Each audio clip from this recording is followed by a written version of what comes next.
அனைவருக்கும் வணக்கம். இந்த வீடியோல ஸ்னோஃப்ளேக்கை பத்தின ஒரு இன்ட்ரோடக்ஷன் நம்ம பார்க்க போறோம். ஸோ ஸ்னோஃப்ளேக் அப்படின்னா என்ன, அதுல என்னென்ன விஷயங்கள்லாம் இருக்கு, அதை வச்சு நம்ம என்னென்னலாம் பண்ணுவோம் அப்படிங்கிற விஷயங்கள் எல்லாம் பார்க்க போறோம் இந்த வீடியோல. இது ஒரு டிபிக்கலான டேட்டா வேர்ஹவுசிங் ரிலேட்டடான வீடியோ. இப்போ நீங்க ஆல்ரெடி ஒரு டேட்டா பேக்ரவுண்ட்ல இருக்கீங்க, உங்களுக்கு ஆல்ரெடி டேட்டா வேர்ஹவுசிங்லாம் உங்களுக்கு தெரியும் அப்படின்னா உங்களால் இதை ரொம்ப சுலபமாக புரிஞ்சுக்க முடியும்.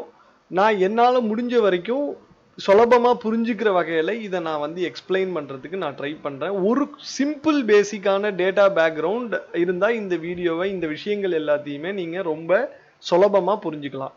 சரி, வாங்க நம்ம வீடியோக்குள்ளே போகலாம். முதல்ல நம்ம ஸ்னோஃப்ளேக்கை பற்றி பார்க்கறதுக்கு முன்னாடி நம்ம வந்து சில பல இதர விஷயங்கள்லாம் பற்றி தெரிஞ்சுக்க வேண்டிய தேவை இருக்குதுங்க.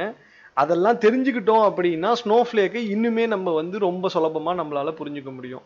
ஸோ நம்ம தெரிஞ்சுக்க வேண்டிய விஷயங்கள்ல முதல்ல நம்ம தெரிஞ்சுக்க வேண்டியது ஓஎல்டிபி வெர்சஸ் ஓஎல்ஏபி. அது என்னங்க ஓஎல்டிபி ஓஎல்ஏபி அப்படின்னு சொல்லி பார்த்தீங்கன்னா, ஓஎல்டிபி அப்படிங்கிறது ஆன்லைன் டிரான்சாக்ஷன் ப்ராசஸிங், ஓஎல்ஏபி அப்படிங்கிறது ஆன்லைன் அனலிட்டிக்ஸ் ப்ராசஸிங். இதுக்கும் ஒரே வித்தியாசம் தான். இந்த டீயும் இந்த பியும் தான் இதுக்கு இந்த டீயும் இந்த ஏவும் தான் இதுக்கும் இருக்கிற வித்தியாசம். டீங்கிறது டிரான்சாக்ஷன், ஏங்கிறது அனலிட்டிக்ஸ். சரிங்க, இதை நம்ம ரொம்ப சுலபமா புரிஞ்சுக்கிறதுக்கு ஒரு வழி சொல்றேன். வந்துட்டு என்ன பண்ணலாம் அப்படின்னா, இப்போ நீங்க இருக்கீங்க, உங்களுக்கு பணம் தேவைப்படுது. நம்ம என்ன செய்வோம், நம்ம ஒரு ஏடிஎம் சென்டருக்கு போய் நம்மளுடைய கார்டு, டெபிட் கார்டோ இல்லை என்ன கார்டு உபயோகப்படுத்தி நம்ம அந்த ஏடிஎம் சென்டர்ல இருந்து பணத்தை எடுப்போம். சரிங்களா? பணம் எடுக்கும் பொழுது என்ன நடக்குது அப்படிங்கிறது நமக்கு தெரியாது. ஒன்று பணம் வரும், இல்லை பணம் வராம போயிடும். இது இந்த இந்த இந்த நிகழ்வுங்கிறது ரொம்ப கம்மி நேரத்துல உங்களுக்கு நடந்துரும். மேக்சிமம் பார்த்தோம் அப்படின்னா ஒரு 30 செகண்ட், 20 செகண்ட், 30 செகண்டுக்குள்ள நடந்துரும். இது டிபிக்கலா எப்படி நடக்கும்னு சொல்லி பார்த்தீங்க அப்படின்னா, இது இந்த பேங்கிங் சிஸ்டம்ல அது போயிட்டு உங்களுடைய அக்கௌண்ட்டுக்கு போயிட்டு உங்க அக்கௌண்ட்டை போய் ஹிட் பண்ணும். நம்மளுடைய டேட்டா எல்லாமே ஒரு டேட்டா பேஸ்ல ஸ்டோர் பண்ணி வச்சிருப்பாங்க. அந்த டேட்டா பேஸை போய் ஹிட் பண்ணும். ஹிட் பண்ணி உங்களுடைய அக்கௌண்ட்ல வந்துட்டு எவ்வளோ பேலன்ஸ் இருக்கு அப்படிங்கிறதெல்லாம் பார்க்கும். உங்களுக்கு எலிஜிபிலிட்டிலாம் இருக்கான்னு பார்க்கும். நம்ம கொடுக்குற அமௌண்ட் வந்து அந்த அமௌண்ட்லேருந்து எடுக்கலாமாங்கிற விஷயங்கள் எல்லாத்தையும் பார்த்துட்டு, எடுக்க முடியும் அப்படின்னா நம்மளுடைய அக்கௌண்ட் பேலன்ஸ்லேருந்து அந்த அமௌண்ட்டை வந்து டெபிட் பண்ணிட்டு, அதாவது கழிச்சிட்டு நமக்கு அந்த பணத்தை அது கொடுத்துரும். ஸோ உங்களுடைய அக்கௌண்ட் பேலன்ஸில் அந்த பணம் வந்து கழிக்கப்பட்டிருக்கும். இது ஒரு சிம்பிளான ஒரு விஷயம். சரி, இப்போ நான் வேற மாதிரி ஒரு கேள்வி கேட்குறேன். என்னுடைய அக்கௌண்ட்டில் கடந்த 2 மாசத்துல நடந்த டிரான்சாக்ஷன்லாம் எவ்வளவு கிரெடிட் நடந்திருக்கு, எவ்வளவு டெபிட் நடந்திருக்கு, அதாவது எவ்வளவு தடவை வந்து பணம் போடப்பட்டிருக்கு, எவ்வளவு தடவை வந்து பணம் எடுக்கப்பட்டிருக்கு. இந்த மாதிரி நான் ஒரு கேள்வியை வைக்கிறேன். ஸோ இந்த கேள்விக்கு பதில் கொடுக்கணும் அப்படின்னா நேராக பதில் கொடுக்க முடியாது. இப்போ எப்படி ஒரு ஏடிஎம் டிரான்சாக்ஷன் வந்து நேரான பதிலோ, அதாவது அக்கௌண்ட்ல பணம் இருந்தால் பணத்தை எடுத்துக்கலாங்கிறது ஒரு நேரான பதில். ஆனால் நான் கேட்ட இந்த கேள்விக்கு நேரான பதில் கொடுக்க முடியாது. இந்த கேள்விக்கான பதிலை நீங்கள் கண்டுபிடிக்க நீங்கள் என்ன செய்யணும் அப்படின்னா, உங்களுடைய ஹிஸ்ட்ரி, நம்மளுடைய அந்த ஸ்பெசிஃபிக் அக்கௌண்ட்டினுடைய டிரான்சாக்ஷன் ஹிஸ்ட்ரி எல்லாத்தையும் பார்க்கணும். அது எல்லாத்தையும் நீங்க வந்துட்டு ஒரு மாதிரியா நீங்க கால்குலேட் பண்ணணும். டெபிட் தனியா, கிரெடிட் தனியா கால்குலேட் பண்ணணும். அது எல்லாத்தையும் நீங்க சம் பண்ணணும். அப்புறமா தான் உங்களால இந்த கேள்விக்கான பதிலை நீங்க சொல்ல முடியும். இப்போ என்ன இதுல நான் சொல்ல வரேன் அப்படின்னா, ஓஎல்டிபி அப்படிங்கிறது ஒரு ஏடிஎம்ல பணம் எடுக்கிற டிரான்சாக்ஷன் மாதிரி. ஓஎல்ஏபி அப்படிங்கிறது நான் ரெண்டாவதா கேட்ட கேள்வி மாதிரி. அதுக்கு நீங்க டேட்டாவை நிறைய ப்ராசஸ் பண்ண வேண்டிய தேவைகள் இருக்கும். இதுதான் ஓஎல்டிபிக்கும் ஓஎல்ஏபிக்கும் இருக்கிற மேஜரான டிஃப்ரென்ஸ். ஸோ ஓஎல்டிபி அப்படிங்கிறது ட்ரெடிஷ்னலாக நீங்கள் பார்த்தீங்க அப்படின்னா அது ஒரு ரிலேஷனல் டேட்டாபேஸ் மேனேஜ்மெண்ட் சிஸ்டம்ஸில் தான் அந்த டேட்டா எல்லாமே ஸ்டோர் ஆகிருக்கும். ஒரு ஆரக்கிளோ இல்லைன்னா ஒரு சீக்வல் சர்வரோ, அப்படி இல்லை அப்படின்னா வந்துட்டு உங்களுக்கு மைசீக்வலோ, இந்த மாதிரியான ஒரு ட்ரெடிஷ்னல் ஆர்டிபிஎம்எஸ்ல தான் இந்த ஓஎல்டிபிக்கான டேட்டா எல்லாம் ஸ்டோர் ஆயிருக்கும். ஏன்னா இதெல்லாம் ட்ரெடிஷ்னல் ரிலேஷனல் டேட்டாபேசஸ். இங்கே வந்து என்ன அப்படின்னா மேஜராக பார்த்தீங்கன்னா ஏதோ ஒரு பிரைமரி கீ, ஃபாரின் கீ ரிலேஷன்ஷிப்பை வச்சு 2 டேபிள் அந்த மாதிரி டேபிள்ஸ் வந்து ஒன்னோட ஒன்று வந்து லிங்க் பண்ணியிருப்பாங்களே தவிர பெரிய லெவலில் வேற எந்த விதமான இதுவும் அதில் இருக்கிறதுக்கான வாய்ப்புகள் கிடையாது. இது வந்து டாமினண்ட்டாக இந்த ஓஎல்டிபிங்கிறது வந்து உங்களுக்கு ஸ்பீடை பற்றி தான் பேசும். இங்கே நீங்கள் பார்த்தீங்க அப்படின்னா ஒரு மில்லி செகண்டுக்குள்ள உங்களுக்கு அந்த டிரான்சாக்ஷன்லாம் நடக்கும். ஸோ இதில் வந்து நீங்கள் பார்க்கும்பொழுது உங்களுக்கு வந்து இது ரொம்ப நார்மலைஸ்டாக தான் இருக்கும். இந்த ஓஎல்டிபியில் இருக்கக்கூடிய டேட்டா பேஸுங்கிறது நார்மலைஸ்டாக தான் இருக்கும். இதில் நடக்கக்கூடிய queries எல்லாமே வந்து ரொம்ப சிம்பிளான queries-ஆ இருக்கும். நம்ம பேசின மாதிரி ஒரு ஏடிஎம் வித்ட்ராயல், அது ஒரு ஜஸ்ட் வந்து ஒரு சிம்பிள் மைனஸ் மேத்தமெட்டிக்கல் ஆப்ரேஷன், அவ்வளவுதான். ஸோ இது எல்லாமே வந்து ஒரு ரியல் டைம்காக டிசைன் பண்ணப்பட்டதா இருக்கும். இது எல்லாம் டிபிக்கலா ஓஎல்டிபி அப்படிங்கிறது வந்து ஒரு ஃபாஸ்ட் ரெஸ்பான்ஸ் சிஸ்டம், உடனடியா எனக்கான வேலை நடக்கிறதுக்கானதா இருக்கும். அதுவே இந்த பக்கம் நீங்க பாத்தீங்க அப்படின்னா OLAPங்கிறத நீங்க செய்யணும் அப்படின்னா முதல்ல உங்களுக்கு அந்த டேட்டாவை நீங்க வந்து கரெக்டா ஸ்டோர் பண்ணணும். அப்பதான் உங்களால இந்த OLAPக்கான விஷயங்கள், பிசினஸ் டிசிஷன்ஸுக்கான கேள்விகளுக்கான பதில்கள் எல்லாம் எடுக்கணும் அப்படின்னா அதுக்கு முதல்ல உங்களோட டேட்டாவை நீங்க கரெக்டா ஸ்டோர் பண்ணணும். அதை வந்து நீங்க எப்படி ஸ்டோர் பண்ணுவீங்க அப்படின்னா டேட்டா வேர் ஹவுஸ் அப்படின்னு சொல்லக்கூடிய ஒரு இடத்துல தான் நீங்க அதை ஸ்டோர் பண்ணுவீங்க. ஏன் அப்படின்னா டேட்டா வேர் ஹவுஸ் உங்களுக்கு பவர் கொடுக்கும். என்ன மாதிரி பவர் கொடுக்கும்னா, டிப்பிக்கலா ஒரு டேட்டா வேர் ஹவுஸ் உடைய இன்ஜின் எப்படி இருக்கும் அப்படின்னா இந்த OLTP இன்ஜினை விட ரொம்ப பவர்ஃபுல்லான இன்ஜினா இருக்கும். ஏன்னா அதுல நம்ம வந்து இந்த அனலிட்டிக்ஸ் ப்ராசஸிங் எல்லாமே பண்ணுவோம். நான் சொன்ன மாதிரி சிம்பிள், இந்த பல கேள்விகள், கிரிட்டிக்கலான கேள்விகளுக்கான பதில்லாம் அதுல இருந்து நம்ம எடுப்போம். ஸோ அதனால வந்து அது வந்து அதுக்கான டேட்டாவை டேட்டா வேர் ஹவுஸ்ல ஸ்டோர் பண்ணி வச்சிருப்பாங்க OLAPல. ஸோ அதுதான் இவங்க சொல்றாங்க, OLAP வந்து டேட்டா வேர் ஹவுஸ் தான் உபயோகப்படுத்தும் அப்படிங்கிறாங்க. இதுல வந்து இதுக்கு வந்து டைம் ரொம்ப ஜாஸ்தியா இருக்கும் அப்படிங்கிறாங்க. queries எல்லாமே ரொம்ப காம்ப்ளெக்ஸா இருக்கும். நான் கேட்டேன் இல்லைங்களா, நான் கேட்ட கேள்விக்கான பதில் சொல்லணும்னா கிரெடிட் எல்லாம் சம் பண்ணோம், டெபிட் எல்லாம் சம் பண்ணோம், அது ஒரு ஸ்பெசிபிக் டியூரேஷன் 2 மாசத்துக்கான டேட்டாவை எடுத்து அந்த வேலையை செய்யணும். இந்த மாதிரியான வேலைகள்லாம் நிறைய இருக்குது அதுல. ஸோ அதனாலதான் அவங்க என்ன சொல்றாங்க அப்படின்னா டேட்டா வேர் ஹவுஸ் அப்படிங்கிறது வந்து உங்களுக்கு வந்து ஃபாஸ்டர் ரெஸ்பான்ஸா இருக்காது.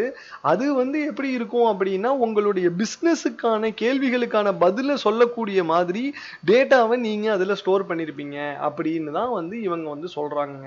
ஸோ இதுல எது எப்படியோ OLTP OLAPல என்ன நம்ம மேஜரா பார்த்தோம் அப்படின்னா OLTPங்கிறது ரொம்ப சீக்கிரமா நடக்கக்கூடிய விஷயங்கள். இது ஒரு ட்ரெடிஷனல் ரிலேஷனல் டேட்டா ஸ்டோர்ஸ்ல வந்து டேட்டா ஸ்டோர் ஆயிருக்கும்.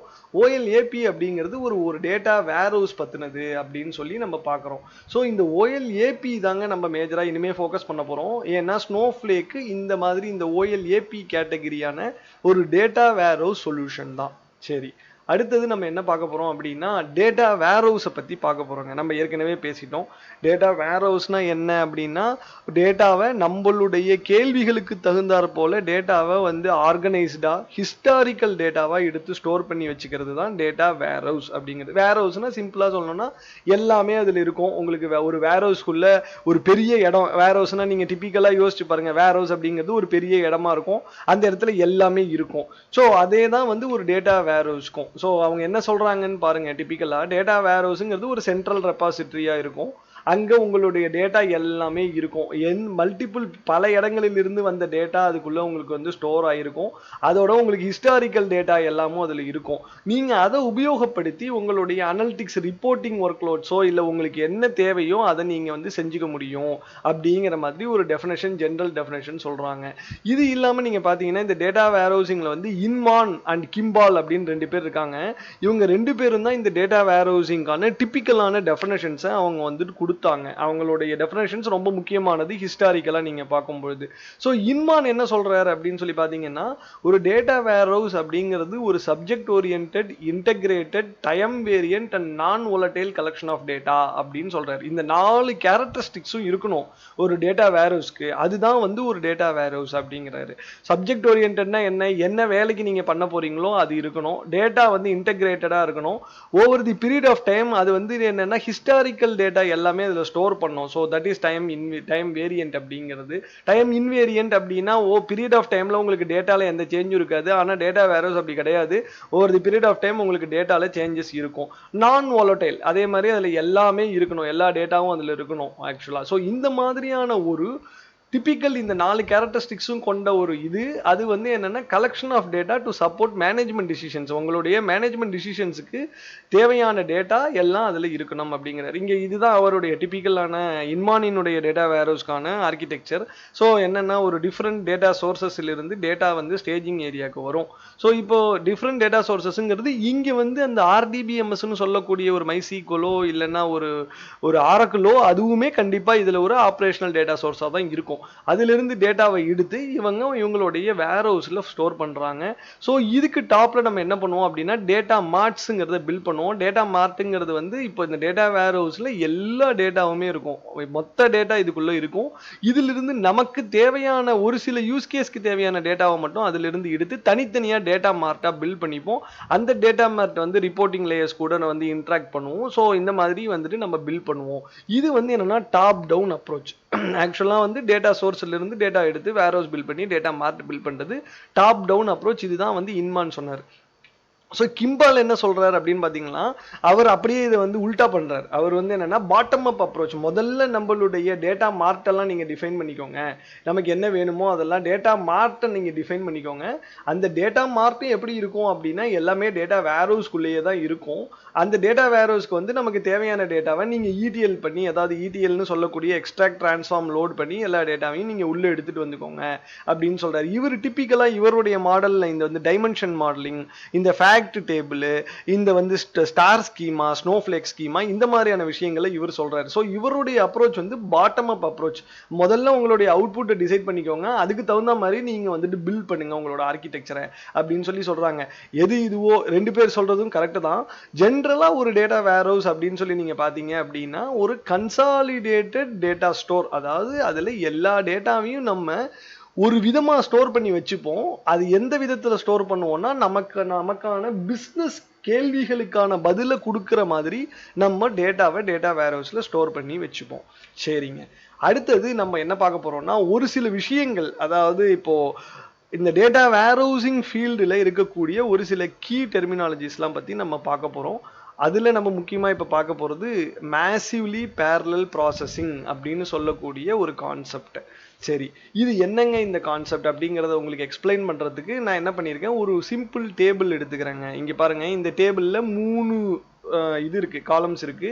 Country, product, sales. சரிங்களா, கண்ட்ரி வந்து இப்போ இந்தியான்னு இருக்கு, ப்ராடக்ட் வந்து கிரிக்கெட் பேட்டுன்னு இருக்கு, சேல்ஸ் வந்து 10,000 இருக்கு. ஸோ இது வந்து ஒரு டிபிக்கலாக ஒன்று எடுத்துக்கோங்க. ஒரு கண்ட்ரியில் ஒரு ஸ்பெசிஃபிக் ப்ராடக்ட்டுக்கான சேல்ஸ் எவ்வளோ ஆகியிருக்கு அப்படிங்கிறது இப்போ இந்தியாவில் 10,000 கிரிக்கெட் பேட் வந்து சேல் ஆகிருக்கு அப்படிங்கிற மாதிரி எடுத்துக்கிறதுக்கு. ஸோ இதே மாதிரி ஆஸ்திரேலியாவில், இதே மாதிரி ஸ்ரீலங்காவில். சரிங்களா, இப்போ இந்த டேபிளுக்கு எகென்ஸ்டா, இந்த டேபிளுக்கு நேராக நான் வந்து ஒரு query ஃபயர் பண்ணுறேன். சீக்வல் பேக்ரவுண்ட்லேருந்து வந்தீங்கன்னா உங்களுக்கு இது கண்டிப்பாக தெரியும். Select star from table name. இது என்ன செய்யும் அப்படின்னா இந்த டேபிளை போய் ஹிட் பண்ணும். ஹிட் பண்ணி இந்த டேபிளில் இருக்கக்கூடிய மொத்த டேட்டாவையும் எடுத்துக்கிட்டு வந்து எனக்கு திருப்பி கொடுக்கும். அதுதான் வந்து இந்த query பண்ணும். சரி, இப்போ இதை வந்துட்டு என்ன பண்ணுங்க, ஒரு டிபிக்கல் ரிலேஷனல் டேட்டா பேஸ் எடுத்துக்கோங்களேன். சரி, இப்போ வந்து ஒரு RDBMSல இருக்கக்கூடிய ஆரக்கலோ இல்லைன்னா போஸ்ட்கிரேஸோ எதாவது எடுத்துக்கிட்டீங்க அப்படின்னா அது டேட்டாவை சீக்வென்ஷியலாக தான் ப்ராசஸ் பண்ணும். அது என்ன சீக்வென்ஷியல் ப்ராசஸிங் அப்படின்னா, இந்த query நான் ஃபயர் பண்ணுறேன்னு வச்சுக்கோங்க, அது என்ன தெரியுங்க பண்ணும், போய் இந்த ரோவை முதல்ல ரீட் பண்ணும். இப்போ வந்து இந்தியா கிரிக்கெட் பேட் 10,000 அப்படிங்கிற ரோவை ஃபர்ஸ்ட் ரீட் பண்ணும். ரீட் பண்ணிட்டு அடுத்தது ஆஸ்திரேலியா கிரிக்கெட் பால் 20,000 2,000ங்கிற ரோவை ரீட் பண்ணும். அடுத்து இந்த 3வது ரோவை ரீட் பண்ணும். ஸோ இப்போ சிம்பிளா பாத்தீங்க அப்படின்னா ஒரு ரோவை இது படிக்கிறதுக்கான டைம் வந்து 1 செகண்ட் ஆகுதுன்னு வச்சுக்கோங்க. ஸோ இப்போ இந்த 3 ரோவை இது படிக்கிறதுக்கு இதுக்கு வந்து 3 செகண்ட் டைம் தேவைப்படும். சரிங்களா, இதுதான் வந்து டிப்பிக்கலா ஒரு ரிலேஷனல் டேட்டா பேஸ்ல நடக்கக்கூடியது. இப்போ நான் இந்த வலது பக்கத்துல உங்களுக்கு வந்து என்னன்னா இது டெராடேட்டாவினுடைய ஆர்கிடெக்சருங்க. இது உங்களுக்கு ஜஸ்ட் எக்ஸ்பிளைன் பண்றதுக்காக போட்டிருக்கேன். இப்போ வந்து இந்த டெராடேட்டா மாதிரியான இது ஒரு டெராடேட்டாங்கிறது டிப்பிக்கல் டேட்டா வேர் ஹவுசிங் சிஸ்டம் ஆக்சுவலா. ஸோ இதுல வந்து உங்களுக்கு பாத்தீங்கன்னா இந்த மாதிரி இருக்கும், இதனுடைய ஆர்கிடெக்சர் வந்து இந்த மாதிரி இருக்கும். இந்த ஆர்கிடெக்சரை நம்ம என்ன சொல்லுவோம் அப்படின்னா ஷேர்டு நத்திங் ஆர்கிடெக்சர்னு சொல்லுவோம். அது ஏன் ஷேர்டு நத்திங் அப்படின்னா இதுல டேட்டா எப்படி ஸ்டோர் ஆயிருக்கும்னா இந்த மாதிரி ஸ்டோர் ஆயிருக்குங்க. இப்போ வந்து இந்த 3 ரோ இருக்கு இல்லைங்களா, இந்த 3 ரோவும் 3 இண்டிவிஜுவல் டிஸ்க்ல ஸ்டோர் ஆயிருக்கும். இப்போ நீங்க இதுல பாத்தீங்கன்னா உங்களுக்கு தெரியும், இதுல ஆம்ப்னு சொல்றாங்க, டிஸ்க்னு சொல்றாங்க. ஸோ இந்த ஆம்பும் டிஸ்க்கும் ரெடண்டண்டா நிறைய இருக்குது. ஸோ இந்த டிஸ்க்ல இந்த ஒரு ரோ, இந்த டிஸ்க்ல இந்த ஒரு ரோ, இந்த டிஸ்க்ல இந்த ஒரு ரோ ஸ்டோர் ஆயிருக்குங்க. சரி, இப்போ இந்த query-யை, இந்த செலக்ட் ஸ்டார் ஃப்ரம் டேபிள் நேம்ங்கிற query-யை இந்த டெராடேட்டா சிஸ்டம்க்கு எகென்ஸ்டா நீங்க ஃபயர் பண்ணும்போது அது என்ன செய்யும்னா இந்த பார்சிங் இன்ஜின் இந்த லேயர் வழியா வந்து அந்த கொரியை ஒரு ஆம்புக்கு எகென்ஸ்டாவும் அது பாஸ் பண்ணுங்க. ஸோ அப்போ அது என்ன செய்யும், அந்த டேபிளுக்கான டேட்டாவை எனக்கு எடுத்து கொடுன்னு சொல்லும். ஸோ இப்போ என்ன நடக்கும்னா இந்த டிஸ்கில் இந்த டேட்டா ப்ராசஸ் ஆகும், இதில் இது ப்ராசஸ் ஆகும், இதில் இது ப்ராசஸ் ஆகும். ப்ராசஸ் ஆகிட்டு மொத்த டேட்டாவையும் இங்கே மேலே எடுத்து கன்சாலிடேட் பண்ணி நமக்கு இதை திருப்பி கொடுக்குங்க. சரி, இதனால என்ன பெனிஃபிட் அப்படின்னு சொல்லி பாருங்க. இப்போ இது டேட்டாவை பேரலா ப்ராசஸ் பண்ணுது, சீக்வென்ஷியலா ப்ராசஸ் பண்ணல, பேரலா இது ப்ராசஸ் பண்ணும். ஸோ இப்போ அதே எக்ஸாம்பிள், நம்ம ஒரு ரோக்கு 1 செகண்ட் டைம் ஆகுது அப்படின்னு வச்சுக்கிட்டீங்கன்னா இங்க அந்த 1 செகண்டுக்குள்ள 3மே இது ப்ராசஸ் ஆயிடும். ஏன்னா இதுக்கு 1 செகண்ட் ஆகும், இதுக்கு 1 செகண்ட் ஆகும், இதுக்கு 1 செகண்ட் ஆகும். அல்டுகெதர் நீங்க அதை சேர்த்து பார்க்கும்போது 3மே ஒரே செகண்ட்ல 3மே வேலையை முடிச்சு உங்களுக்கு திருப்பி அனுப்பிடும். ஸோ மொத்தமா இந்த 3 ரோவையும் இந்த மாதிரியான ஒரு ஆர்கிடெக்சர்ல உங்களுக்கு ப்ராசஸ் பண்றதுக்கு 1 செகண்ட் தான் உங்களுக்கு டைம் தேவைப்படும். சரிங்களா? ஸோ இதை தான் நம்ம என்ன சொல்லுவோம் அப்படின்னா மேசிவ்லி பேரலல் ப்ராசஸிங்னு சொல்லுவோம். ஏன்னா இந்த டேட்டாவை இது பேரலா ப்ராசஸ் பண்ணுது நமக்கு. இதை ஷேர்டு நத்திங் ஆர்கிடெக்சர்னு சொல்லுவோம். ஏன் அப்படின்னா இந்த டேட்டாக்கான இது ப்ராசஸிங் யூனிட்டுங்கிறது அதுக்கு தனியானது, இதுக்கானது இதுக்கு தனியானது, இதுக்கானது இதுக்கு தனியானது. ஸோ அதனால இது ஷேர்டு நத்திங். இப்போ வந்து என்னன்னா இந்த டேட்டா வந்து இங்க கிடையாது, இந்த டேட்டா வந்து இங்க கிடையாது, அதனால இது ஷேர்டு நத்திங் அப்படின்னு சொல்லுவாங்க. டிபிக்கலா ஆனா வந்து டேட்டாவை வந்து காப்பி பண்ணியும் நம்ம ஸ்டோர் பண்ணுவோம், அது வேற விஷயம். ஆனா டேட்டா ப்ராசஸ் பண்ணும் பொழுது இந்த மாதிரி ஒரு ஐசோலேஷன் இருக்கும். ஸோ உங்களுக்கு ஒன்னொன்னும் தனித்தனியா அந்த டேட்டாவை ப்ராசஸ் பண்ணும். அதுதான் ரொம்ப முக்கியம் நம்ம புரிஞ்சுக்க வேண்டியது. ஸோ அந்த செட் ஆஃப் டேட்டாவை அது தனியா ப்ராசஸ் பண்ணும், அடுத்த செட் ஆஃப் டேட்டாவை அடுத்தது தனியா ப்ராசஸ் பண்ணும். இதன் மூலமாக நமக்கு மேசிவா ஒரு பேரலலிசம்னு சொல்லக்கூடிய கான்செப்ட் கிடைக்கும். அதுதான் இந்த மேசிவ் பேரலல் ப்ராசஸிங். சரி, அடுத்தது நம்ம என்ன பார்க்க போறோம் அப்படின்னா காலும்னார் அப்படின்னா என்னன்னு பார்க்க போறோம். காலும்னார் டைப்ஸ் ஆஃப் டேட்டா பேசஸ்லாம் என்ன அப்படின்னு சொல்லி பார்க்க போறோம். இதை பத்தி நம்ம புரிஞ்சுக்கிறதுக்கு நமக்கு ஈஸியா ஒரு எக்ஸாம்பிள் வந்து இந்த கிராமோஃபோன் டிஸ்கை நம்ம எடுத்துக்கலாம். எனக்கு சொல்லி கொடுத்தவங்க இப்படிதான் சொல்லி கொடுத்தாங்க, அதனால நான் அதையே திருப்பி பயன்படுத்துறேன் ஆக்சுவலா. ஸோ இப்போ பார்த்தீங்க அப்படின்னா இந்த காலும்னார் டேட்டா பேசஸ்க்கு இந்த டிஸ்க் எடுத்துக்கோங்க, இந்த கிராமோஃபோன் டிஸ்க் எடுத்துக்கோங்க. இந்த கிராமோஃபோன் டிஸ்க் மேல இந்த மாதிரி ஒரு டிவைஸ் இருக்கும், இந்த மாதிரி ஒரு ஹெட் ஒன்று இருக்கும். இந்த ஹெட் என்ன பண்ணும், இந்த டிஸ்க் சுத்திக்கிட்டே இருக்கும். இந்த ஹெட் இதை சுத்தி போயிட்டு வரும். சரிங்களா? இந்த மாதிரி சுத்தி போயிட்டு வரும்போது அதுல இருக்கக்கூடியதை இது பாடும். சரி, இதுக்கும் காலும்னாருக்கும் என்னங்க சம்பந்தம்? இப்போ அதே டேபிளை நம்ம இங்க எடுத்துப்போங்க. நம்ம ஏற்கனவே பார்த்த அதே டேபிள் நம்ம எடுத்திருக்கோம். இப்போ கொரியை நான் மாத்துறேன். நான் என்ன கொரி இப்போ ஃபயர் பண்றேன்னா சம் ஆஃப் சேல்ஸ்ன்னு ஃபயர் பண்றேன். எனக்கு இந்த 3 காலமினுடைய மூணுத்தினுடைய சம்மை எனக்கு கொடு. அதாவது சிம்பிளா இப்ப பாத்தீங்க அப்படின்னா 10,000 + 2,000 + 5,000 17,000 எனக்கு ஆன்சர் வரணும். சரிங்களா? நான் இந்த கொரியை நான் வந்து இதுக்கு எகென்ஸ்டா வந்து நான் ஃபயர் பண்றேன். இப்போ ஒரு டிபிக்கலான ட்ரெடிஷனல் டேட்டா பேஸ், இப்போ ஒரு ஆரக்கிள் எடுத்துக்கிறீங்கன்னு வச்சுக்கோங்க. ஆரக்கிள் டேட்டா எப்படி ஸ்டோர் ஆயிருக்கும்னா அந்தந்த ரோ வைஸ் அது ஸ்டோர் ஆயிருக்கும். இப்போ இந்த ஹெட் எப்படி ரீட் ஆக ஆரம்பிக்கும், இந்த டேட்டா வந்து இப்படி ஸ்டோர் ஆயிருக்கும், ஒன்னொன்னா வரிசையா இப்படி ஒன்னொன்னா ஸ்டோர் ஆயிருக்கும் உங்களுக்கு. சரிங்களா? சோ இப்போ என்ன ஆகும் அப்படின்னு சொல்லி பார்க்கும்போது முதல்ல இங்க இந்த இந்தியால இந்த ஹெட் ஆரம்பிக்கும். இந்தியா கிரிக்கெட் பேட் 10,000 மூணாவது இப்போ லொகேஷன்ல இந்த 10,000 போய் எடுக்கும். அடுத்தது ஆஸ்திரேலியா கிரிக்கெட் பால், அடுத்தது 6வது லொகேஷன்ல இருக்கிற இந்த 2,000 எடுக்கும். ஸ்ரீலங்கா கிரிக்கெட் பேட் 5,000, அடுத்து கடைசியில வந்து இந்த 9வது லொகேஷன்ல இருக்கிற இந்த 5,000 அப்படிங்கறத எடுக்கும். சோ இந்த ஆபரேஷனை ஒரு ட்ரெடிஷனலான ஒரு ரோ லெவல்ல டேட்டாவை ஸ்டோர் பண்ணக்கூடிய ஒரு டேட்டா பேஸ்ல பாத்தீங்கன்னா 9 தடவை இது வந்து ரீட் பண்ணணும். 9 தடவை ரீட் பண்ணாதான் இதுக்கு தேவையான இந்த 3 டேட்டாவும் கிடைக்கும். சோ இதை வந்து அது வந்து சம் பண்ணி நமக்கு வந்து அந்த ஆன்சரை சொல்லும். சரி, இதுவே ஒரு காலும்னார் டேட்டா பேஸ்ல என்ன நடக்கும்னா டேட்டா காலும்னாரா ஸ்டோர் ஆயிருக்கும். அது எப்படி காலும்னாரா ஸ்டோர் ஆயிருக்கும்னா இப்படி இந்த சீக்வென்ஸ்ல ஸ்டோர் ஆயிருக்கும். டிபிக்கலா ஹரிசான்டல் சீக்வென்ஸ்ல ஸ்டோர் ஆகிறதுக்கு பதிலா வெர்டிகல் சீக்வென்ஸ்ல ஸ்டோர் ஆயிருக்கும். அதனால டேட்டா எப்படி இருக்கும்னு பாத்தீங்கன்னா இந்த ஒரு ரோல இந்தியா ஆஸ்திரேலியா ஸ்ரீலங்காவும், அடுத்த ரோல cricket bat cricket ball cricket பேட்டும், அடுத்த ரோல 10,000 2,000 5,000 ஸ்டோர் ஆயிருக்கும். இப்போ இதுல என்ன ஆகும், இந்த மாதிரி ஒரு கொரியை நீங்க ஃபயர் பண்ணும்பொழுது இது நேரா இங்க தான் வரும். உங்களுக்கு இந்த இடத்துக்கு வந்து இந்த 3 மட்டும் அது ரீட் பண்ணா போதும். அது இந்த மாதிரி வரிசையை எல்லாத்தையும் படிக்க தேவை கிடையாது. இதை மட்டும் படிச்சு 3 ஆபரேஷன் 3 IO மட்டும் பண்ணி உங்களுக்கு இதுக்கு இதை சம் சம் பண்ணி நமக்கு இதனுடைய அவுட்புட்டை கொடுத்துரும். ஸோ இந்த மாதிரியான ஒரு கொரியை தான் நம்ம டிபிக்கல் அனலிட்டிக்ஸ் கொரின்னு நம்ம சொல்றோம். ஒரு டிபிக்கலான டிரான்சாக்ஷன் ப்ராசஸிங்ல வந்து இந்த கொரி வராது. பட் அனலிட்டிக்ஸ் ப்ராசஸிங்க்கு நமக்கு பிசினஸுக்கான கேள்விக்கான பதில்லாம் கிடைக்கணும்னா நம்ம இந்த மாதிரியான சம் ஆப்ரேஷன்ஸோ கவுண்ட் ஆப்ரேஷன்ஸோ இந்த மாதிரியான வேலை தான் நம்ம நிறைய செய்வோம் நம்மளுடைய அனலிட்டிக்ஸ் டிபிக்கல் ஒரு டேட்டா வேர்ஹவுசிங் சிஸ்டம்ல.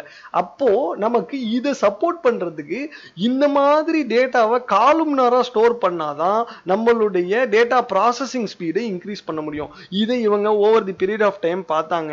பார்த்துட்டு இவங்க எதை முடிவுக்கு பண்ணாங்க, ஸோ அதனால என்ன செஞ்சாங்க அப்படின்னா டேட்டா வேர்ஹவுசிங் மாடர்ன் டேட்டா வேர்ஹவுசிங்ல எல்லாமே டிப்பிக்கலா பார்த்தீங்கன்னா இந்த காலும்னார் அப்படிங்கக்கூடிய வகையில தான் டேட்டாவை அவங்க வந்து ஸ்டோர் பண்றாங்க. இதுல என்னங்க அட்வான்டேஜஸ் நம்ம ஏற்கனவே பார்த்தோம் பார்த்தீங்களா. நம்ம வந்து query பண்ணும்போது ஃபியூ காலம்ஸை மட்டும் query பண்ணா போதும். நமக்கு டேட்டா அக்ரிகேஷனுக்கு இது ரொம்ப ரொம்ப யூஸ்ஃபுல்லா இருக்கும். கம்ப்ரஷனுக்கு ரொம்ப யூஸ்ஃபுல்லா இருக்கும். ஸோ இதுல வந்து டேட்டா வந்து எப்படி ஸ்டோர் ஆகுதுன்னா அந்தந்த காலமா ஸ்டோர் ஆகுறதுனால அந்த காலம் என்ன டேட்டா டைப்னு நல்லா தெரியும். ஸோ அது ஈஸியா அது கம்ப்ரஸ் பண்ண முடியும். ஸோ இந்த மாதிரி காரணங்கள்னால நமக்கு டேட்டா ஸ்டோரேஜுக்கு ஆகக்கூடிய செலவும் ரொம்ப ரொம்ப கம்மியா இருக்கும். ஸோ காலம்னார் டேட்டா பேசஸ் அப்படிங்கிறது மாடர்ன் டேட்டா வேர்ஹவுசிங்ல அடுத்த லெவல்ல வரக்கூடிய ஒரு முக்கியமான விஷயம். இதை தான் வந்து இப்ப இருக்கக்கூடிய டிபிக்கலான டேட்டா வேர்ஹவுசஸ் எல்லாமே உபயோகப்படுத்துறாங்க. இப்ப AWS ரெட்ஷிஃப்ட் எடுத்துக்கோங்க, இல்லைன்னா ஸ்னோஃப்ளேக்கையும் எடுத்துக்கோங்க, எல்லாமே இந்த காலும்னார் டேட்டா பேசஸை தான் உபயோகப்படுத்துறாங்க. சரி, அடுத்தது நம்ம என்ன பார்க்க போறோம்னா எவல்யூஷனை பத்தி பார்க்க போறோம். எப்படி இந்த டேட்டா வேர்ஹவுசிங்கிறது எவால்வ் ஆச்சு ஓவர் தி பீரியட் ஆஃப் டைம்ல அப்படிங்கிறத நம்ம பார்க்க போறோம். அதுல பாத்தீங்க அப்படின்னா ஆரம்பிச்ச காலகட்டத்தில் இந்த RDBMSன்னு சொல்லக்கூடிய OLTPக்கான டிபிக்கல் ரிலேஷனல் டேட்டா ஸ்டோர்ஸுங்க. அது வந்து நம்ம ஏற்கனவே பேசின மாதிரி ஆரக்கிள், சீக்வல் சர்வர், மைசீக்வல் இந்த மாதிரியான விஷயங்கள்லாம் தான் டிபிக்கல் RDBMSல உங்களுக்கு வந்து ஆரம்ப காலகட்டத்தில் வந்ததுங்க. அடுத்தது என்ன பண்ணாங்க அப்படின்னா அவங்க இதை புரிஞ்சுக்கிட்டாங்க. இந்த மாதிரி OLAP தான் வந்து AP டைப் ஆஃப் சிஸ்டம்க்கு வந்து இந்த சிஸ்டம் நமக்கு சப்போர்ட் பண்ணாது. அதனால நம்ம வந்து என்னன்னா அந்த டேட்டாவை எல்லாத்தையும் எடுத்து நம்ம வந்து வேற டைப் ஆஃப் ஒரு பேரலல் ப்ராசஸிங்கோ இல்லைன்னா ஹையஸ்ட் பவர் ஜாஸ்தியா இருக்கக்கூடிய ஒரு இன்ஜின்ல நம்ம போட்டாதான் நம்மளால வந்து அந்த OLAP பண்ண முடியும்னு புரிஞ்சுக்கிட்டாங்க. அந்த மாதிரி கொண்டு வந்தது தான் இந்த டெராடேட்டா, நெட்டிசா, எக்ஸாடேட்டா, வெர்டிகா இதெல்லாமே டிப்பிக்கலான ஒரு டேட்டா வேர்ஹவுசிங்கான விஷயங்க. அடுத்தது என்ன அப்படின்னா நம்ம பேசுற பிக் டேட்டா ஃப்ரேம் ஒர்க்கான ஹடூப்புங்கிறது வந்தது. ஹடூப்ல வந்து HDFS இதுவும் ஒரு parallel processing data frame work தான். இதுல வந்து டேட்டாவை எல்லாம் ஹடூப் டிஸ்ட்ரிபியூட்டட் ஃபைல் சிஸ்டம் அப்படின்னு சொல்லக்கூடிய ஃபைல் சிஸ்டம்ல ஸ்டோர் பண்ணுவாங்க. ஹைவ்னு ஒன்று யூஸ் பண்ணுவாங்க. ஹைவ்ங்கிறது வந்து அந்த ஹடூப் எக்கோசிஸ்டம்ல இருக்கக்கூடிய சீக்வல் ஸ்டைல்ல உங்களுடைய டேட்டாவை query பண்ணி பார்க்கறதுக்கு யூஸ் பண்ணது. ஹைவ் வந்து ஃபேஸ்புக் தான் முதல்ல கண்டுபிடிச்சாங்க. ஸோ இது டைரக்டா ஹைவ் ஒர்க் ஆகாது. ஹைவுக்கு கீழே வந்து ஒரு இன்ஜின் இருக்கும், மேப் ரெடியூஸோ இல்லை ஸ்பார்க்கோ இருக்கும். அதை யூஸ் பண்ணி தான் ஹைவ் வந்து HDFSல இருந்து டேட்டாவை எடுத்து நமக்கு வந்து கொடுக்கும். ஸோ இது ஒரு டிபிக்கல் சீக்வல் ஸ்டைல் தான். இது எல்லாமே சீக்வல்ஸ் தான். இப்போ நீங்க பார்க்கும்பொழுது இந்த ஆர்டர்ல இருக்கக்கூடிய எல்லா விஷயங்களுமே சீக்வல் எழுதி தான் நம்ம வந்து டேட்டா வந்து ரிட்ரீவ் பண்ணுவாங்க.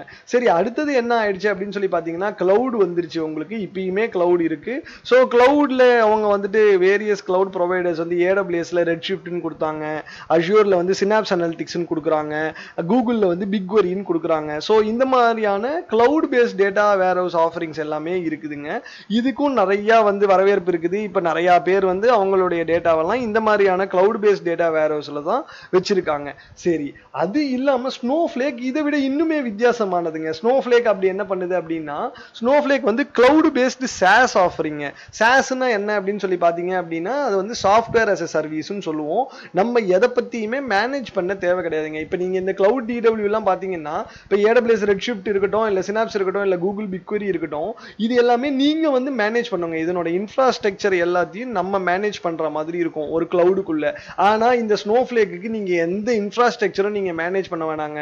நீங்க ஜஸ்ட் query மட்டும் பண்ணீங்க அப்படின்னா போதும், அவங்களே வந்து எல்லாத்தையுமே பார்த்துப்பாங்க. ஸோ அந்த வகையில தான் ஸ்னோஃப்ளேக் வந்து ஸ்லைட்டா வந்து டீவியேட் ஆகி உங்களுக்கு இன்னும் ஒரு நல்ல வரவேற்பை பெற்றிருக்கு இப்போதைக்கு. சரி, நம்ம இப்ப வரைக்கும் ஒரு எல்லாமே பார்த்துட்டோங்க. வரிசையா ஒன்னொன்னா பார்த்துட்டோம். இப்ப எல்லாத்தையும் சேர்த்து ஒரு கலவை கொண்டு வர போறோம். அந்த கலவைக்கு பேர் தான் தான் ஸ்னோஃப்ளேக் அப்படின்னு அவங்க சொல்றாங்க. சரி, அப்படி என்ன ஸ்னோஃப்ளேக்ல கொடுக்குறாங்க அப்படின்னா, ஸ்னோஃப்ளேக் வந்து முன்னாடி நம்ம பேசின மாதிரி அது ஒரு ட்ரூ SaaS ஆஃபரிங். இதுல வந்து என்னன்னா இது ஒரு சாஃப்ட்வேர் as a சர்வீஸ். உங்களுக்கு நீங்க ஹார்ட்வேர் பத்தியோ எதை பத்தியுமோ இன்ஸ்டால் பண்றதை பத்தியோ கான்ஃபிகரேஷன் பண்றதை பத்தியோ எதை பத்தியுமே கவலைப்பட தேவையில்லை. எல்லாமே வந்து அவங்களே பார்த்துப்பாங்க. சரிங்களா? அதுதான் வந்து ரொம்ப முக்கியமான விஷயம். அதே மாதிரி வந்து என்னன்னா இட் இஸ் விர்ச்சுவலி, அதுல வந்து எந்த சாஃப்ட்வேருமே கிடையாது. நீங்க எதுவுமே இன்ஸ்டால் பண்ண போறது கிடையாது, எதுவும் பண்ண போறது கிடையாது. இதுல என்ன இன்னொரு ஒரு மெயினான பெனிஃபிட்னா, டேட்டாபேஸ் அட்மின்ஸ்னு சொல்லக்கூடிய டிபிஎஸ்கான நீட் வந்து ஸ்னோஃப்ளேக்கை பொறுத்த வரைக்கும் ரொம்ப ரொம்ப கம்மி. ஏன்னா அப்கிரேடு, பேட்சிங், டியூனிங் இந்த மாதிரியான மேஜரான விஷயங்கள் எல்லாமே ஸ்னோஃப்ளேக் வந்து உங்களுக்கு பார்த்துக்கிறாங்க. அதனால உங்களுக்கு டிபிஏ உடைய ஒர்க்கும் வந்து ரொம்ப ரொம்ப கம்மி இந்த ஸ்னோஃப்ளேக்கை பொறுத்த வரைக்கும். சரி, இப்போ இதுதான் வந்து ஸ்னோஃப்ளேக்கினுடைய டிப்பிக்கல் ஆர்கிடெக்சருங்க. இப்படிதான் வந்து ஸ்னோஃப்ளேக் ஒர்க் ஆகுது அப்படின்னு சொல்லி அவங்க வந்து இதை கொடுக்குறாங்க. நம்ம இதை பத்தி ரொம்ப டீப்பா கொஞ்சம் புரிஞ்சுப்போம். அப்பதான் நம்மளால இது எப்படி வேலை செய்யுது அப்படிங்கிறத புரிஞ்சுக்க முடியும். சரி, இவங்க என்ன சொல்றாங்கன்னா இதுல 3 லேயர் சொல்றாங்கங்க. ஒன்னு வந்து என்னன்னா டேட்டாபேஸ் ஸ்டோரேஜ் லேயர், இன்னொன்னு வந்து query ப்ராசஸிங் லேயர், இன்னொன்னு வந்து கிளவுட் சர்வீசஸ் லேயர்னு சொல்றாங்க. ஒரு லேயருக்கும் ஒரு வேலை இருக்குதுங்க. சரிங்களா? இப்போ வந்து என்னன்னா டேட்டாவை நம்ம ஸ்டோர் பண்றோம். இப்போ ஒரு டிப்பிக்கலான டேட்டா வேர்ஹவுஸ் அப்படின்னு சொல்லி பார்க்கும்பொழுது டேட்டாவை ஒரு இடத்துல கண்டிப்பா ஸ்டோர் பண்ணியிருப்போம். நம்ம அதுக்கு மேல ஒரு பவர்ஃபுல்லான இன்ஜின் ரன் பண்ணுவோம். அந்த இன்ஜின் நமக்கு பவரை கொடுக்கும். எதுக்குன்னா இந்த டேட்டா அக்ரிகேஷன்ஸ்க்கு. ஏன்னா டேட்டா வேர்ஹவுஸ்ங்கிறது டிப்பிக்கலா டேட்டா அக்ரிகேஷன்ஸ் நம்ம ஏற்கனவே பார்த்துருக்கோம். ஸோ அதுக்கான பவரை வந்து நமக்கு வந்து என்னன்னா மேல இருக்கக்கூடிய இன்ஜின் நமக்கு கொடுக்கும். ஸோ இப்போ இவங்க இதை என்ன செஞ்சிருக்காங்க அப்படின்னா அதை இன்னுமே வந்து ஆப்டிமைஸ் பண்ணியிருக்காங்க. எப்படி ஆப்டிமைஸ் பண்றாங்கன்னா கிளவுட் மூலமா இவங்க இதை ஆப்டிமைஸ் பண்றாங்க. சோ முதல்ல ஒரு சில விஷயங்கள் நம்ம பார்த்துருவோம். இவங்க இதை எப்படி டிசைன் பண்ணிருக்காங்க இந்த ஆர்கிடெக்சர் அப்படின்னா, it is the combination of shared disk and shared nothing architecture அப்படின்னு சொல்றாங்க. அது என்ன ஷேர்டு டிஸ்க் ஷேர்ட் நத்திங்னு பாத்தீங்க அப்படின்னா இதுதாங்க டிபிக்கல் ஷேர்ட் டிஸ்க். இப்போ என்னன்னா டேட்டா ஒரே இடத்துல ஸ்டோர் ஆயிருக்கும். இதுல வந்து என்னன்னா நம்ம மல்டிபிள் வகையா அந்த ஒரு இடத்துல ஸ்டோர் ஆயிருக்கிற டேட்டாவை நம்ம ஆக்சஸ் பண்ணுவோங்க. இதுக்கு பேரு ஷேர்டு டிஸ்க்னு சொல்லுவோம். ஏன்னா டிஸ்க் வந்து ஷேர் ஆயிருக்கு. இதுவே வந்து ஷேர்ட் நத்திங் நம்ம முன்னாடி நம்ம பார்த்தோம் இல்லைங்களா, நம்மளுடைய டெராடேட்டா ஆர்கிடெக்சர்ல பார்த்தோம், இதையே தான் பார்த்தோம். ஸோ வந்துட்டு என்னன்னா ஒரு இதுக்கும் டேட்டா வந்து தனித்தனியா இருக்கும். அதனால அதை வந்து ஷேர்டு நத்திங் அப்படின்னு சொல்லுவாங்க. ஷேர்டு நத்திங்கினுடைய பெனிஃபிட் என்ன? மேசிவ் பேரலல் ப்ராசஸிங்னு நம்ம ஏற்கனவே பார்த்துட்டோம். ஷேர்டு டிஸ்க்ல என்ன அட்வான்டேஜ்னா டேட்டா மேனேஜ்மெண்ட் வந்து ரொம்ப ரொம்ப சுலபங்க. இப்போ இவங்க இதுல என்ன பண்ணிருக்காங்கன்னா இந்த ரெண்டுத்தையுமே உபயோகப்படுத்துறோம் அப்படிங்கிறாங்க. எப்படின்னு பாத்தீங்க அப்படின்னா ஷேர்டு டிஸ்க் அப்படிங்கிற கான்செப்ட்ல டேட்டா பேஸ் லேயருங்கிறது வந்து ஷேர்டு டிஸ்க் கான்செப்ட்ல ஒர்க் ஆகுங்க. ஏன்னா ஒரே இடத்துல தான் எல்லா டேட்டாவையும் ஸ்டோர் பண்றாங்க. அவங்க டிபிக்கலா இந்த டேட்டா பேஸ் லேயர் வந்து இந்த டேட்டா எல்லாமே ஒரு கிளவுட் ஸ்டோரேஜ்ல பண்றாங்க. இப்போ ஏடபிள்யூஎஸ்னா S3, அஷூர்னா பிளாப், ஜிசிபினா ஜிசிஎஸ்ன்னு சொல்லக்கூடிய கூகுள் கிளவுட் ஸ்டோரேஜ்ல தான் டேட்டா எல்லாமே உங்களுக்கு ஸ்னோஃப்ளேக் டேட்டா எல்லாம் உங்களுக்கு ஸ்டோர் ஆக போகுது. ஸோ அது ஷேர்டு டிஸ்க் ப்ராசஸ்ல வந்துடுது. அது அப்புறமா ஷேர்டு நத்திங் எப்படி ஒர்க் ஆகும் அப்படின்னா இந்த query ப்ராசஸிங் லேயர்ல அவங்க விர்ச்சுவல் வேர்ஹவுஸ் கொடுக்குறாங்க. ஸோ இந்த விர்ச்சுவல் வேர்ஹவுஸ்ங்கிறது ஒன்னுக்கும் தனி. நீங்க எவ்வளவு விர்ச்சுவல் வேர்ஹவுஸ் வேணாலும் நீங்க வந்து ஸ்பின் பண்ணிக்க முடியும். ஸோ அந்த விர்ச்சுவல் வேர்ஹவுஸ் அந்த டேட்டாவை ப்ராசஸ் பண்ணும். ஸோ இந்த வகையில உங்களுக்கு அந்த மேசிவ்லி பேரலல் ப்ராசஸிங்கிற ஆப்ஷன் உங்களுக்கு கிடைச்சிரும். ஸோ அதனால shared disk and shared nothing காம்பினேஷன்ல இவங்க வந்து இதை செய்யறாங்க. அதுதான் இதுல இருக்கக்கூடிய one of the major benefit. இன்னும் நிறைய பெனிஃபிட்ஸ் இருக்கு. என்னன்னு பாத்தீங்கன்னா இது எல்லாமே ஒரு கிளவுட்ல தாங்க ரன் ஆகும். கிளவுட்னா மூணே வாய்ப்பு தான். AWS, Azure, GCP புதுசா இன்ட்ரோடியூஸ் பண்ணிருக்காங்க. முன்னாடி ஸ்னோஃப்ளேக்ல GCP கிடையாது. ஆனா இப்ப கொஞ்ச நாளாவே GCPயும் வந்துருச்சு. சோ நீங்க இந்த ஸ்னோஃப்ளேக்குங்கிற சிஸ்டம் ஒரு சாஃப்ட்வேரை நீங்க வந்து ஏதாவது இந்த 3 கிளவுட்ல ஏதாவது ஒரு கிளவுட் மேல தான் நீங்க ரன் பண்ண முடியும். சரிங்களா? சோ இந்த எல்லாமே உங்களுக்கு கிளவுடுக்குள்ள தான் நடக்கும். இது அத்தனையுமே கிளவுடுக்குள்ள தான் நடக்கும். சோ கிளவுடினுடைய பெனிஃபிட்ஸா சொல்லக்கூடிய எலாஸ்டிசிட்டிங்கிறது உங்களுக்கு கிடைக்கும். காஸ்ட் சேவிங்ஸ்ங்கிறது உங்களுக்கு கிடைக்கும். சோ அந்த மாதிரியான விஷயங்கள் எல்லாமே வந்து உங்களுக்கு கிடைக்கும். இன்னொரு ஒரு மேஜர் பெனிஃபிட் பாருங்க. இதுல இந்த லேயரும் ஜெனரலா இப்போ ஒரு டிபிக்கல் டேட்டா வேர்ஹவுஸ்ல பாத்தீங்கன்னா கம்ப்யூட்டும் ஸ்டோரேஜும் ஒன்னோட ஒன்னு கப்புள் ஆயிருக்கும். அப்படின்னா என்னன்னா இப்போ நீங்க ஸ்டோரேஜ் இன்க்ரீஸ் பண்ணோம்னா கம்ப்யூட்டையும் இன்க்ரீஸ் பண்ணணும். இப்போ நீங்க கம்ப்யூட்டர் இன்க்ரீஸ் பண்ணோம்னா ஸ்டோரேஜையும் நீங்க இன்க்ரீஸ் பண்ற மாதிரி ப்ராப்ளம் வரும். ஆனா இதுல அப்படி கிடையாதுங்க. நீங்க தனித்தனியா நீங்க இன்க்ரீஸ் பண்ணிக்கலாம். நீங்க உங்களுக்கு தேவைப்படும் போது நீங்க புது விர்ச்சுவல் வேர்ஹவுஸை போட்டுக்கலாம், இருக்கிற வேர்ஹவுஸை பெருசு பண்ணிக்கலாம், சின்னது பண்ணிக்கலாம், எது வேணாலும் செஞ்சுக்கலாம். அதே மாதிரி உங்களுக்கு தேவைப்படும் போது ஸ்டோரேஜ் கெப்பாசிட்டியை நீங்க இன்க்ரீஸ் பண்ணிக்கலாம். பண்ணிக்கலாம். ஸோ இதுல வந்து இந்த ஐசோலேஷன் அப்படின்னு சொல்லக்கூடிய கம்ப்யூட்டுக்கும் ஸ்டோரேஜுக்குமான ஐசோலேஷனை இவங்க இதுல கொடுக்குறாங்க. இது இன்னொரு ஒரு ரொம்ப ரொம்ப முக்கியமான விஷயங்க. சரி, நம்ம இப்போ ஒரு லேயரை பத்தி கொஞ்சம் டீடைல்டா பார்த்துருவோம். இப்போ நம்ம இதெல்லாம் ஏற்கனவே பார்த்துட்டோம். ஸோ இப்போ வந்து என்னன்னா டேட்டா ஸ்டோரேஜ் லேயர் அப்படிங்கிறது என்ன அப்படின்னு சொல்லி பார்த்தீங்கன்னா, இதுல தான் நம்மளுடைய டேட்டா எல்லாத்தையும் அவங்க ஸ்டோர் பண்றாங்க. எப்படி ஸ்டோர் பண்றாங்கன்னா காலும்னார் ஃபார்மேட்ல ஸ்டோர் பண்றாங்க. இதுக்காக தான் நம்ம காலும்னார் பத்தி முன்னாடியே நம்ம பார்த்தோம். ஸோ இந்த டேட்டா எல்லாமே ஒரு கிளவுட் ஸ்டோரேஜ்ல தான் ஸ்டோர் ஆயிருக்கும். இது வந்து என்னன்னா structured data, semi structured data, எல்லா டேட்டாவையுமே இதுல நீங்க ஸ்டோர் பண்ண முடியுங்க. இது ஒரு ரொம்ப முக்கியமான விஷயம். டிப்பிக்கலா பாத்தீங்கன்னா இந்த டேட்டா வேர்ஹவுஸ் எல்லாமே ஸ்ட்ரக்சர்ட் டேட்டா தான் ஸ்டோர் பண்ண முடியும். ஸ்ட்ரக்சர்ட் டேட்டானா ஸ்கீமா இருக்கணும், டேட்டாக்கு ஸ்கீமா இருக்கணும். ஆனா வந்துட்டு ஃபிக்ஸட் ஸ்கீமா இருக்கணும். ஆனா செமி ஸ்ட்ரக்சர்ட் டேட்டாக்கு ஃபிக்ஸட் ஸ்கீமா இருக்காது. இங்க இந்த ஸ்னோஃப்ளேக்ல வேரியன்ட் அப்படின்னு சொல்லக்கூடிய ஒரு டேட்டா டைப் கொடுக்குறாங்க. அந்த டேட்டா டைப்ல உங்களுடைய ஜேசான் ஃபைல்ஸ் எல்லாம் கூட நீங்க ஸ்டோர் பண்ண முடியும். அதுக்கப்புறமா நீங்க வந்து ஃபிளாட்டன் மாதிரியான கமெண்ட்ஸை யூஸ் பண்ணி அதுல இருக்கிற டேட்டாவை நீங்க ஆக்சஸ் பண்ணவும் முடியும். ஸோ டிபிக்கலா டேட்டா ஸ்டோரேஜ் லேயர் அப்படிங்கிறது டேட்டாவை ஸ்டோர் பண்ற லேயர். சரி, query ப்ராசஸிங் லேயர் அப்படிங்கிறது ரொம்ப முக்கியமான விஷயங்க. இதுதான் மசில்ங்கிறது பவர் ஆக்சுவலா உங்களுக்கு.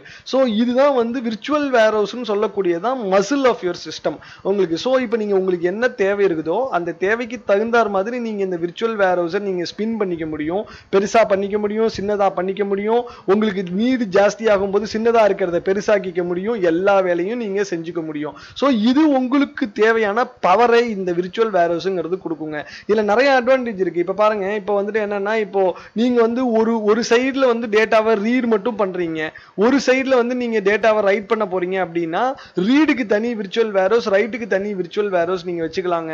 இதுக்கு தனியான ஸ்பெசிஃபிகேஷன் நீங்க ஸ்பெசிஃபை பண்ணிக்கலாம். ஸோ ரைட் பண்றது அது பாட்டுக்கு தனியா பண்ணும், ரீட் பண்றது இது பாட்டுக்கு தனியா ரீட் பண்ணுங்க. ஸோ இந்த மாதிரி நிறைய கேப்பபிலிட்டிஸ் உங்களுக்கு இருக்கு. இதுதான் உங்களுக்கான மேசிவ் பேரலல் ப்ராசஸிங்கான ஆர்கிடெக்சரை உங்களுக்கு கொடுக்கக்கூடியது. சரி, மூணாவதா ஒரு முக்கியமான விஷயம் என்ன அப்படின்னா கிளவுட் சர்வீசஸ் லேயர்னு சொல்லக்கூடிய டாப் லேயர். இதுதான் உங்களுக்கு வந்து என்னன்னா டேட்டா மேனேஜ்மெண்ட் எல்லாம் பண்ண போது இதை பிரெயின் அப்படின்னு சொல்லுவாங்க. பிரெயின் அப்படிங்கிறது என்ன, எப்படி செய்யணும்ங்கிறத சொல்லக்கூடியது. மசில்ங்கிறது எப்படி பவரோ, பிரெயின்ங்கிறது எப்படி இதெல்லாம் செய்யணும், query எப்படி எந்த ட்ராக்ல வந்து ப்ராசஸ் பண்ணணும், எப்படி query ஆப்டிமைஸ் பண்ணணும், மெட்டா டேட்டா, அதுக்கப்புறமா செக்யூரிட்டி ரிலேட்டட் ஆஸ்பெக்ட்ஸ், இது எல்லாமே உங்களுக்கு வந்து கிளவுட் சர்வீசஸ் லேயர் தானுங்க உங்களுக்கு பார்த்துக்குது. ஸோ இந்த மூணு லேயரும் சேர்ந்தது தான் ஸ்னோஃப்ளேக்கினுடைய டிப்பிக்கலான ஒரு data warehouse, cloud based data வேர்ஹவுஸ்க்கான ஆர்கிடெக்சர். சரி, இது இல்லாம நிறைய ஃபியூச்சர்ஸ் கொடுக்குறாங்கங்க. ஸ்னோஃப்ளேக்ல நிறைய எக்கச்சக்கமான ஃபியூச்சர்ஸ் இருக்கு. கொஞ்சம் கீ ஃபியூச்சர்ஸை பத்தி மட்டும் நம்ம இதுல பேசலாம் அப்படின்னு சொல்லி கொஞ்சம் எடுத்து வச்சிருக்கோம். ஸோ இப்போ பாத்தீங்கன்னா செக்யூரிட்டி ஃபீச்சர்ஸ், இந்த multi factor authentication, single sign on options, OAuth authentication, இது எல்லாமே உங்களுக்கு அவங்க கொடுக்குறாங்க. ஸ்னோஃப்ளேக்ல நீங்க ஸ்டோர் பண்ற டேட்டா எல்லாமே வந்து டிஃபால்ட்டா ஆட்டோமேட்டிக்கா என்கிரிப்ட் ஆகி ஸ்டோர் ஆகுங்க. ஸ்னோஃப்ளேக் அதுக்கான கீஸ் எல்லாத்தையும் அவங்க மேனேஜ் பண்றாங்க. அடுத்தது டைம் டிராவல், இதை பத்தி நம்ம கொஞ்சம் கண்டிப்பா தெரிஞ்சுக்கணுங்க. இது ரொம்ப யூனிக்கான ஒரு ஃபியூச்சர் ஸ்னோஃப்ளேக்கு. அது என்னங்க டைம் டிராவல்? இப்போ உங்களுக்கு ஒரு டிபிக்கல் பேக்கப் எடுத்துவாங்க. இப்போ வந்து ஒரு சிஸ்டம் இருக்கு, ஒரு டேபிள் இருக்கு, நீங்க தெரியாதனமா அந்த டேபிள்ல இருக்கக்கூடிய டேட்டாவை டெலீட் பண்ணிட்டீங்க. இப்போ என்ன பண்ண முடியும் அப்படின்னா ட்ரெடிஷனலான சிஸ்டம்ல பாத்தீங்கன்னா எப்போ ரீசெண்டா எப்போ பேக்கப் எடுத்திருக்கோமோ அந்த ரீசெண்ட் பேக்கப்ல இருந்து டேட்டாவை எடுத்து மறுபடியும் லோட் பண்ணி நம்ம வந்து அந்த டைம்ல இருந்து இந்த டைமுக்கு நடந்த அந்த தப்பான டிரான்சாக்ஷன்ஸ் எல்லாத்தையும் டெலீட் பண்ணி அப்புறம் திருப்பி டேட்டாவை லோட் பண்ணி இந்த மாதிரியான ஒரு கன்ஃபியூஸ்டு காம்ப்ளிகேட்டிங் ப்ராசஸை நம்ம உபயோகப்படுத்துவோம். ஒரு டேட்டா நமக்கு தொலைஞ்சு போச்சு, தப்பா ஒரு டேட்டா டெலீட் பண்ணிட்டோம் அப்படின்னா அதை ரிட்ரீவ் பண்றதுக்கு. ஆனா ஸ்னோஃப்ளேக்ல என்ன கொடுக்குறாங்க அப்படின்னா டைம் டிராவல்னு ஒரு ஆப்ஷன் கொடுக்குறாங்க. நீங்க ஜஸ்ட் சீக்வல் எழுதியே நீங்க உங்களுடைய டேபிளுக்கு ஃபார்வர்டா நீங்க போய்க்க முடியும். இப்ப சிம்பிளா சொல்லணும் அப்படின்னா ஒரு டைம் லைன் இருக்குன்னு வச்சுக்கோங்க. இப்போ வந்து இந்த டைம்ல வந்து நீங்க வந்துட்டு என்னன்னா ஒரு 100 ரோ வந்து ஆட் பண்ணிருக்கீங்க ஆக்சுவலா. ஸோ அதுக்கப்புறமா என்ன பண்றீங்கன்னா இன்னொரு ஒரு டைம் ஃப்ரேம்ல வந்து ஒரு 25 ரோ வந்து நீங்க வந்து ஆட் பண்ணிட்டீங்க. ஆனா வந்து நீங்க வந்து இந்த சமயத்துல வந்து ஒரு தப்பு பண்ணிட்டீங்க. ஆக்சுவலா இந்த இடத்துல வந்து ஒரு தப்பு பண்ணிட்டோம். ஸோ இப்போ நீங்க என்ன பண்ணலாம்னா அழகா வந்து இந்த பாயிண்ட்டுக்கு போய் உங்களோட டேட்டா என்ன எப்படி இருக்குன்னு பார்க்கலாம், அழகா இந்த பாயிண்ட்டுக்கு போய் உங்களோட டேட்டா எப்படி இருக்குன்னு பார்க்கலாம், எந்த பாயிண்ட்ல உங்களுக்கு டேட்டா நல்லா இருக்கும் அந்த பாயிண்ட்ல இருக்கிற டேட்டாவை நீங்க எடுத்துக்கலாம்.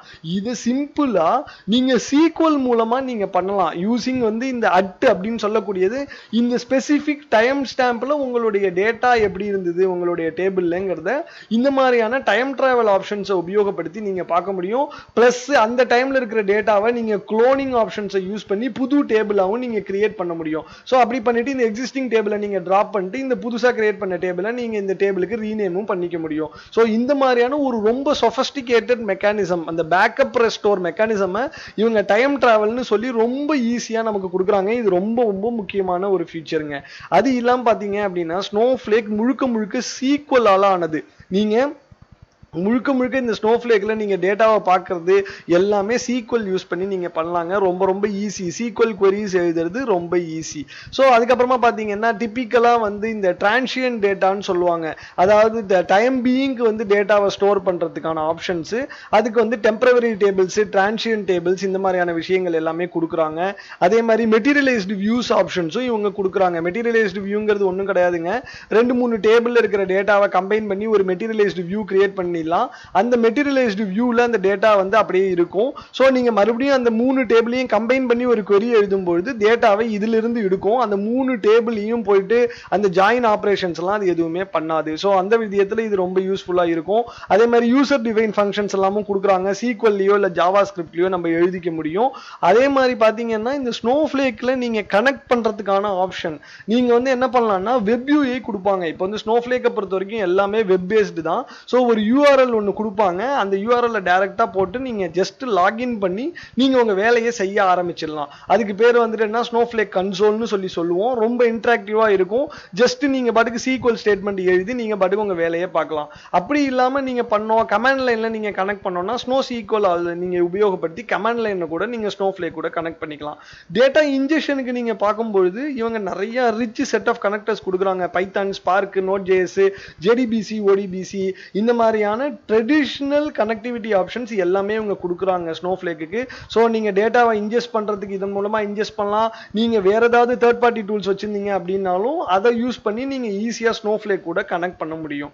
அதுக்கப்புறம் முக்கியமான இன்னொரு ஒரு விஷயம் பாத்தீங்க அப்படின்னா ஜீரோ காப்பி குளோனிங். அது என்னங்க ஜீரோ காப்பி குளோனிங் அப்படின்னு சொல்லி பாத்தீங்க அப்படின்னா டிப்பிக்கலா இப்போ ஒரு ஐடியலான ஒரு சிஸ்டம் எடுத்துக்கோங்க. இப்போ வந்து ஒரு ப்ரொடக்ஷன் என்விரான்மெண்ட்ல உங்களுடைய டேட்டா எல்லாம் ஒரு டேட்டா பேஸ்ல ஒரு டேட்டா வேர்ஹவுஸ்ல இருக்கு. இப்போ நீங்க அதை டெஸ்டிங் என்விரான்மெண்ட்டுக்கு நீங்க எடுக்க போறீங்க அப்படின்னா என்ன பண்ணுவீங்கன்னா இதை வந்து அப்படியே இந்த டேட்டாவை காப்பி பண்ணி வேற ஒரு இடத்துல நீங்க மூவ் பண்ணி அந்த டேட்டாவை தான் நீங்க உங்களோட டெஸ்டிங் என்விரான்மெண்ட்ல கொடுப்பீங்க.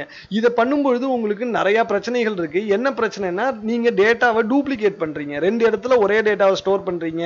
டேட்டாக்கான ஸ்டோரேஜ் காஸ்ட் எல்லாமே வேஸ்ட் ஆகும். இந்த மாதிரியான பல பிரச்சனைகள் எல்லாம் இருக்கு. அதை அவாய்ட் பண்றதுக்கு தான் ஸ்னோஃப்ளேக் வந்து ஜீரோ காப்பி குளோனிங்னு சொல்றாங்க. அதாவது என்ன செய்வாங்க அப்படின்னா எக்ஸிஸ்டிங் காப்பி இருக்கு இல்லைங்களா, அதுல இருந்து ஒரு குளோனை கிரியேட் பண்ணுவாங்க. அந்த குளோன்ங்கிறது ஜஸ்ட் இமேஜ் தான். அதுல வந்து எந்த விதமான ஸ்பெசிபிக் டேட்டாவும் ஸ்டோர் ஆயிருக்காது. ஸோ உங்களுக்கு அந்த டேட்டா டூப்ளிகேஷனுக்கான எக்ஸ்ட்ரா காஸ்ட் எதுவுமே ஆகாது. இப்போ நீங்க இந்த குளோன்டு டேட்டா பேஸ் மேல ஏதாவது ஒரு டேட்டா சேஞ்சஸ் பண்றீங்கன்னா அந்த டேட்டா சேஞ்சஸை மட்டும்தான் அது வந்து அதுல ஸ்டோர் பண்ணிக்கும். ஸோ உங்களுக்கு ஸ்டோரேஜ் காஸ்ட்டுங்கிறது ரொம்ப ரொம்ப கம்மி ஆயிடும். பிளஸ் வந்து நீங்க ஈஸியா இதையும் நீங்க திருப்பி ரிவர்ட் பேக் பண்ணி நீங்க உங்களுடைய ப்ரொடக்ஷனுக்கு கொண்டு போக முடியும். சோ இந்த மாதிரியான ஆப்ஷன்ஸ் எல்லாம் இவங்க வந்து கொடுக்குறாங்க இந்த ஜீரோ காப்பி குளோனிங் மூலமா.